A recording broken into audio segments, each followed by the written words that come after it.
اس نے مرکزی دفاتر میں اتنا اثر و رسوخ پیدا کر رکھا تھا کہ وہ پرانی دستاویزات تک پہنچ گیا تھا۔ وہاں سے اس نے جو کاغذات چوری کرا لے ان میں بظاہر اوٹ پٹانگ سی لکیروں کا ایک نقشہ تھا۔ دراصل یہ کاغذات نہیں، کپڑے اور کاغذ کے درمیان کی کوئی چیز تھی۔ ایسے ہی چند ایک اور کپڑے یا کاغذ تھے جن پر فرعونوں کے وقتوں کے عجیب و غریب تحریریں تھیں جنہیں پڑھنا اور سمجھنا ممکن نظر نہیں آتا تھا۔ یہ کسی کو دکھائی بھی نہیں جا سکتی تھی۔ بہرحال کسی طرح ان تحریروں کے معنی راضع کر لیے گئے۔ انکشاف یہ ہوا کہ قاہرہ سے تقریباً 18 کوس دور ایک پہاڑی علاقہ ہے جو خوفناک ہے، بیکار ہے اور جس کے اندر شاید درندے بھی نہیں جاتے ہوں گے۔ اس کے اندر کہیں ایک فرعون کا مدفن ہے۔ یہ نہیں کہا جا سکتا تھا کہ یہ تحریر کہاں تک سیاہ اور بے معنی ہے یا صحیح ہے۔ اس میں لکیروں میں ہاتھ سے بنی ہوئی چند ایک تصویریں بھی تھی۔ کہانی کا کچھ حصہ ان تصویروں میں چھپا ہوا تھا۔ احمد نے قسمت آزمائی کا فیصلہ کر لیا۔ اس فرعون کا نام ریمینی دویم تھا۔ اس کے مدفن کی تلاش اور کھدائی کے لیے صلیبیوں نے قاہرہ میں چند ایک ہوشیار، دانشمند اور جفاکش جاسوس بھیج دیے تھے۔ ان کا سربراہ مارکونی اطالوی تھا جسے سیاست اور کوہ پمیانی کا تجربہ تھا۔ احمد نے ان آدمیوں کو کامیابی سے بحروب چڑھا دیے تھے کہ قاہرہ میں انہیں کوئی پہچان نہیں سکتا تھا۔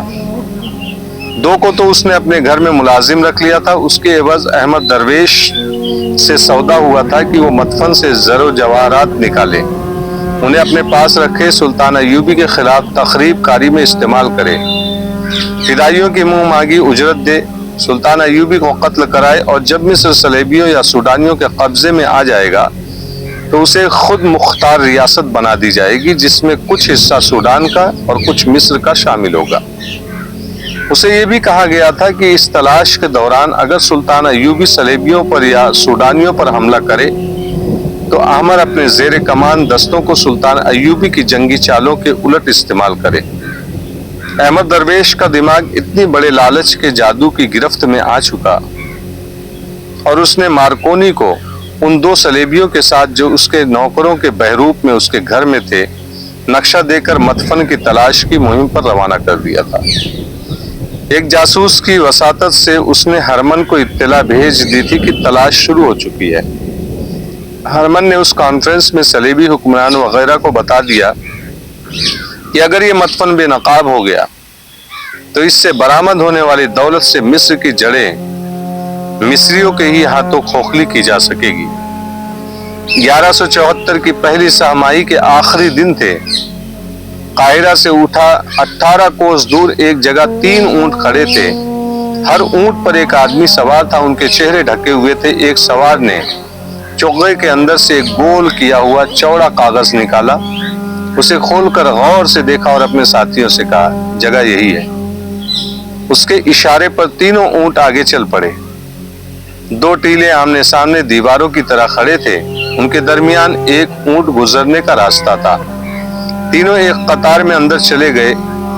اندر کی پہاڑیوں کی شکل و صورت ایسی تھی جیسے کوئی بہت ہی وسیع عمارت ہو جس کی چھتیں غائب ہو۔ ریت کی لامحدود سمندر میں یہ پہاڑی علاقہ 3-4 میلوں میں پھیلا ہوا تھا۔ باہر ٹیلے اور چٹانیں تھیں، ان کے پیچھے سخت مٹی کی پہاڑیاں اور ان کے پیچھے ٹوٹی پھوٹی دیواروں کی طرح پہاڑیاں تھیں جن میں بعض بہت چوڑے اور گول ستونوں کی طرح 1000 فٹ بلندی تک گئی ہوئی تھی۔ سورج غروب ہونے کے بعد جب شام ابھی گہری نہیں ہوتی تھی یہ علاقہ بہت سے بھوتوں کی طرح نظر آیا کرتا تھا۔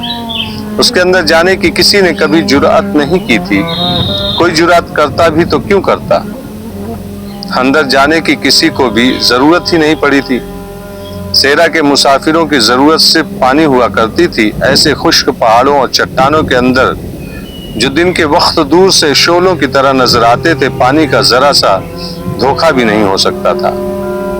یہ جگہ کسی راستے میں بھی نہیں پڑتی تھی، میلوں دور سے نظر آنے لگتی تھی۔ لوگ اس کے متعلق کچھ ڈراؤنی سی کہانیاں سنایا کرتے تھے جن میں ایک یہ تھی کہ یہ شیطان بدروحوں کا مسکن ہے۔ خدا نے جب آسمان سے شیطان کو دھتکارا تھا تو شیطان یہیں اترا تھا۔ اس علاقے کی چونکہ فوجی اہمیت بھی نہیں تھی، اس لیے فوجوں نے بھی کبھی اس کے اندر جانے کی ضرورت محسوس نہیں کی تھی۔ ایسے علاقے کے اندر ریت، موت اور صحرائی درندوں کے سوا اور ہو ہی کیا سکتا تھا۔ اس ہولناک خطے کی تاریخ میں غالباً یہ پہلے 3 انسان تھے جو اس کے اندر چلے گئے تھے۔ انہیں وہی جانا تھا کیونکہ ہزاروں سال پرانا نقشہ اسی جگہ کی نشاندہی کر رہا تھا۔ صرف ایک لکیر شک پیدا کرتی تھی، یہ ایک ندی کی لکیر تھی، مگر وہاں کوئی ندی نہیں تھی۔ اس کی جگہ اب ایک بڑا ہی لمبا نشیب نظر آتا تھا جس کی چوڑائی 12-14 گز تھی۔ اس کے اندر کی ریت کی شکل و صورت بتاتی تھی کہ صدیوں پہلے یہاں سے پانی گزرتا رہا ہے۔ اسی نشیب میں جو قریب ہی کہیں ختم ہونے کے بجائے دریائے نیل کی طرف چلا گیا تھا، شتر سواروں کو یقین دلایا تھا کہ وہ جس جگہ کی تلاش میں ہیں وہ یہی ہے۔ ان سواروں میں ایک مارکونی اطالوی تھا